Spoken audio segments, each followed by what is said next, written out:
Ladies and gentlemen, welcome to my Week 5 NFL reactions. Just another crazy week because that's what this season's all about, apparently. Real quick before we hop right into it, don't forget to use code WyattzWorld on G Fuel or Prize Picks, where you can save yourself a discount on any G Fuel products or guarantee yourself to win a free $50 with your first $5 lineup after using code WyattzWorld at sign up on Prize Picks. But remember, always play responsibly, and let's get into the video.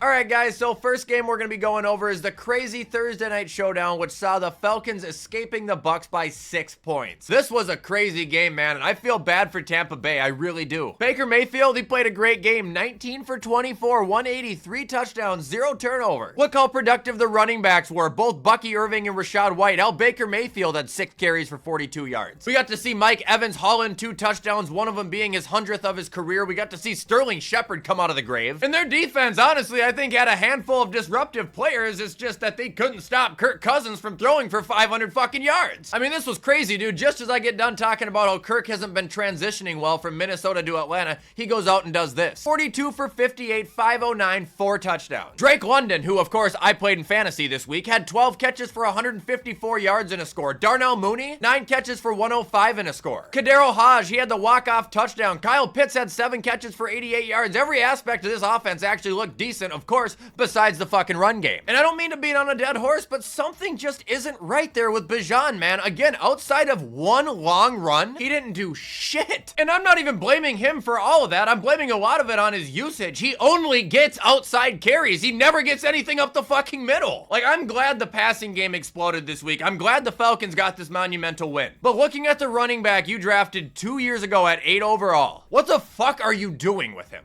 Now moving on, we got the Vikings beating the Jets, starting off 5-0, and never had a doubt in the world about this game.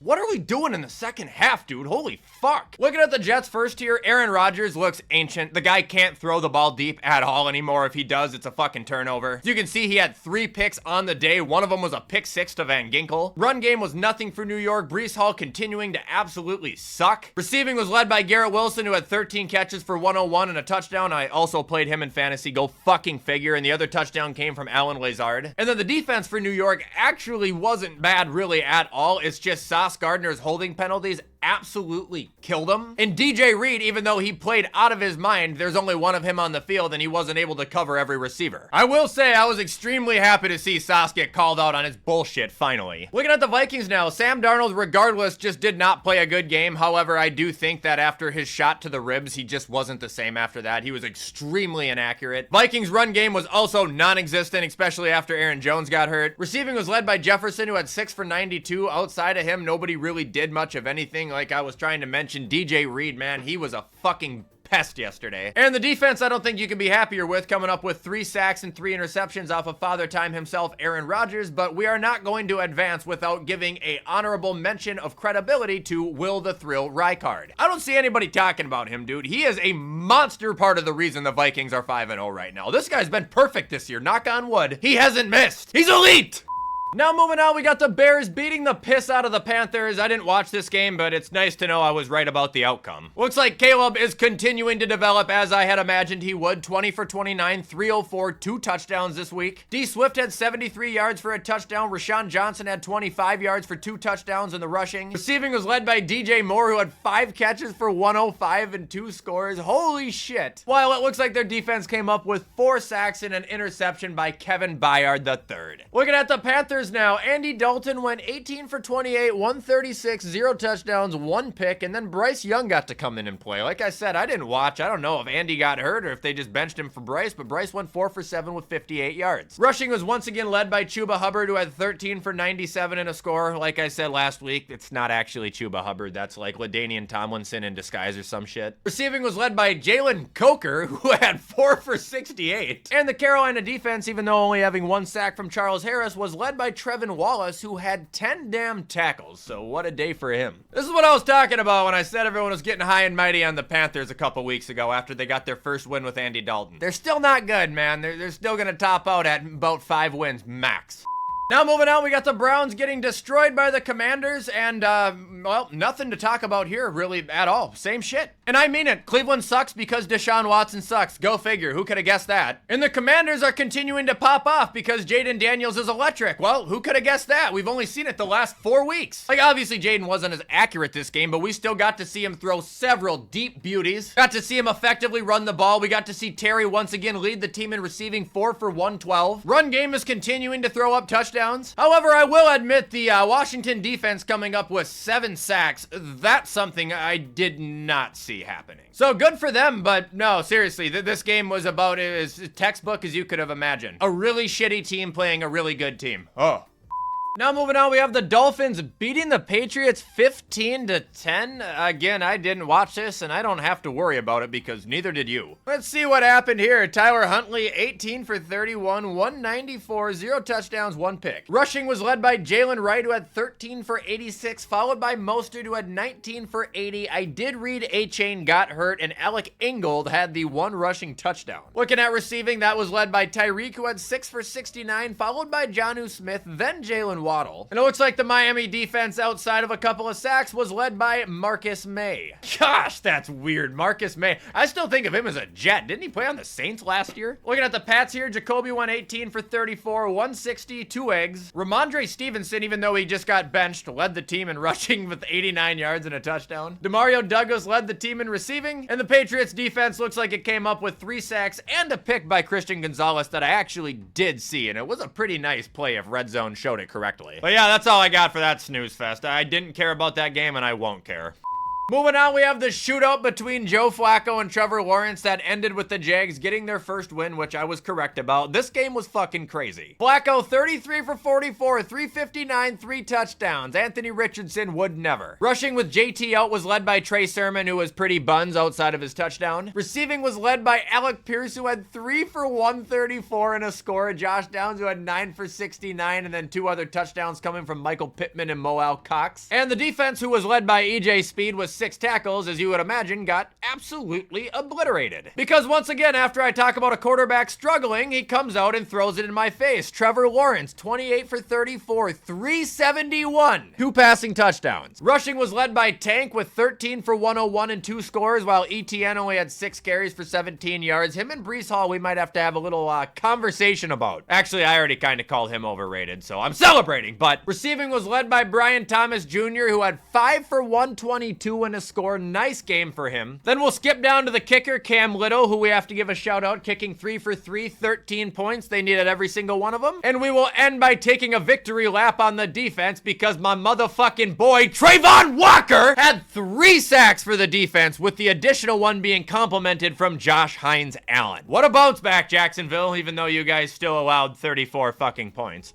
Now moving on, we have the Bills losing to the Texans by 3, and I don't even know where to start. I think I'm just going to go through bullet points for this one here. Number 1, Sean McDermott, you're well aware that you lost us that game. I just talked you up too, and then you turned into some big fucking ass clown. Could have went to overtime and actually played the game out, but instead you just chose to kill no clock and idiotically pass the ball 3 times when Josh Allen was having the most inaccurate game of his career. It'll be a while before I forgive you on that one. Second off, Josh Allen, yeah, that was a horrible game by him, but I gotta be completely honest, once again, as bad as Josh played, outside of that one good play by Keon Coleman, this has been the case the last 2 weeks with this receiving room. Unless you hit those fucking guys directly in the hands, directly in the numbers, they're not making a play. They're not doing shit. The only reason this game was as close as it was because the Bills defense actually played incredibly good. The Bills defense gave the Bills offense chance after chance in the 4th quarter to drive down the field and put up some points. But not only could the offense not figure out a way to do it, but Sean McDermott, when given a chance to extend the game, like I mentioned, shit his pants! To say this team isn't missing a wide receiver 1 right now, you're delusional. Doesn't mean you have to say you missed Stephon Diggs, but you missed the spark that is very much needed. Texans, no disrespect, you guys played a great game. GG, you won fair and square, but I'm too disgusted with my own guys playing like absolute horse shit to talk about this anymore. I fucking hate football. All right, now moving on, we have the game of the year, Ravens beating the Bengals, and I also think this is probably Joe Burrow and Lamar Jackson cementing themselves as 1 and 2 in the MVP race right now. Lamar Jackson threw for 348 yards, 4 touchdowns. Receiving was led by Zay Flowers, who had 7 catches for 111 yards. Touchdowns came from Rashad Bateman, Charlie Kolar, and then 2 from Isaiah Likely. And the offense was also complemented by Derrick Henry, who had 15 carries for 92 yards and another touchdown. Defense, you saw a lot of tackles, not a lot of stopping. Marlon did have 1 interception, but as you can tell by the score, both offenses just went up and down the field the entire game. And looking at the Bengals, if you thought Baltimore was ridiculous, wait till you see this. Joe Burrow, 30 for 39, 392 yards, 5 touchdowns, 1 pick. Yeah, dude, he's really ass this year. Rushing didn't do much, however, receiving absolutely went off. Jamar Chase had 10 catches for 193 yards and 2 touchdowns. T. Higgins, 9 catches for 83 yards, 2 touchdowns. Other receiving touchdown came from the rushing leader, Chase Brown. And defensively, I have to give a shout out to Sam Hubbard, who got a safety after shutting down Derrick Henry in the end zone, and I'm not sure about this one. But was he also the guy that forced the fumble at the end of the game to pretty much go to OT? Bengal fans, correct me on that one. Either way, it fucking sucks you guys lost this game. All right, guys, now we're on to the 3 o'clock games and the night game. I'm going to be honest, these will probably be pretty quick. I didn't watch a lot of football after the noon slate yesterday. I'm dealing with a lot of stuff in personal life, so I apologize for that. But this game appeared to be pretty damn productive for the Denver Broncos. Bo Nix not only threw 2 touchdowns, but ran 1 in. Javonte Williams not only led the team in rushing, but led the team in receiving. And the defense not only had 3 sacks, but also 3 picks, where 2 of them came from Pat Surtain, and if I saw correctly, 1 of them was a pick 6. Absolute field day for the cornerback 1. Looking at the Raiders here, they really struggled to pass the ball. Gardner Minshew and Aiden O'Connell combined for 1 touchdown and 3 interceptions on the day. Rushing was led by Amir Abdullah, who apparently came out of the grave with 5 carries for 42 yards and a touchdown. Receiving was led by Brock Bowers, who had a nice day with 8 for 97 and finally getting his score. And the Raider defense totaled out at 3 sacks coming from, you guessed it, Christian Wilkins and Max Crosby. Nobody else. Outside of that, like I said, I didn't watch shit from this game. I apologize for it, but it's just kind of how it is. And I wouldn't watch a Raiders game to begin with.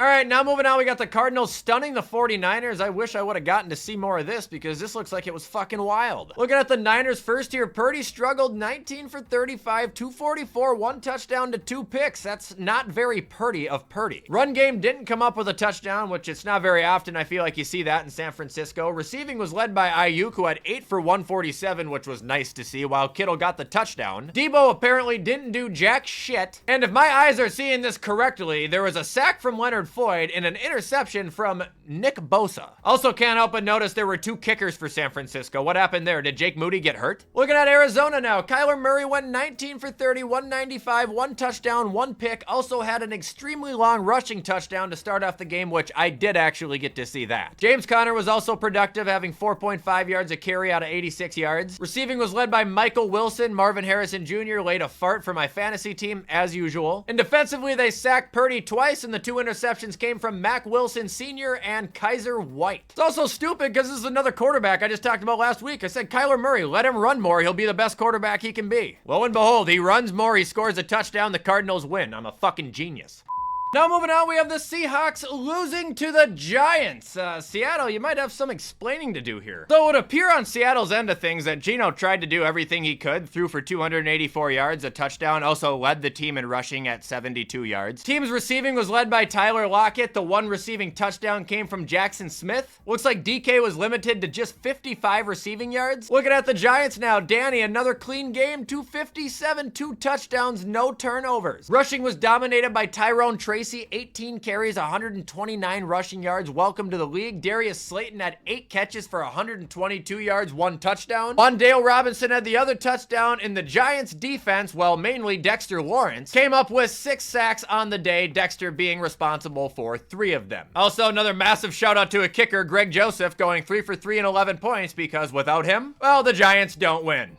Now moving on, we have the Packers at the Rams, and I don't know why this game was as close as it was. Looking like Jordan Love had a decent day, 15 for 26, 220 through the air, 2 touchdowns, 1 pick. Jacobs had an okay day on the ground, 73 rushes, 3.8 yards a carry, but 1 score. In receiving was led by Tucker Kraft, who had a massive day, 4 for 88 and 2 touchdowns, while I also know Jaden Reed had an explosive play. It's just, I gotta be honest, I didn't see it. I didn't watch any football last night. Looks like the Packer defense was disruptive as usual, usual. And once again, we have another interception from Xavier McKinney. Does he have one in every game this year? Peeking at the Rams now, Stafford threw for 260, 1 touchdown, 1 pick. Kyron Williams ran for 102 and a score. Receiving was topped off by Jordan Whittington, who had 7 for 89, even though Demarcus Robinson came up with the touchdown. And their defense was highlighted by Kobe Turner, who tied the lead in tackles with 5 and also had 2 sacks on the day. Again, sorry for just not having much input on these, but I didn't watch, and that's just all I can say is sorry. And ending, we got the Cowboys at the Steelers, a game that feels like it didn't start until like 10 p.m. It legitimately might not have. I was so fucking irritated with that stupid ass delay. I fell asleep, woke up, watched the game, fell asleep, woke up, watched the game, fell asleep. Saw Dak Prescott had a couple of brain-dead interceptions, then he also came back and threw for 352 yards and 2 touchdowns. Rushing was led by Rico, who had 20 for 87, 4.3 yards a carry. Remember when they signed Dalvin Cook? Where the fuck is he? Receiving was led by Jalen Tolbert, 7 for 87 in a score, just how everybody drew it up. Rico also had a reception touchdown, and you see this name right here, 89, Brevin Spanford, 2 catches, 20 yards. That's my in-real-life friend, motherfucker! So sick! Looking at the Steelers, Fields won 15 for 27, 131, 2 touchdowns, 0 turnovers. Rushing was led by Najee. Rushing didn't really do much, as I kind of anticipated. Receiving was also led by Najee, who had 2 for 35. Pickens only had 3 for 26. Both touchdowns came from Pat Freiermuth and Connor Hayward. And their defense was led by Minka Fitzpatrick and TJ Watt, and the 2 picks came from Dante Jackson and Joey Porter Jr. Something about the fucking Cowboys in the 4th quarter, man. I don't understand why this team does it. They just wait to play till the end. Egregious. And again, for the 8th time, I'm sorry for not getting to have much input on this.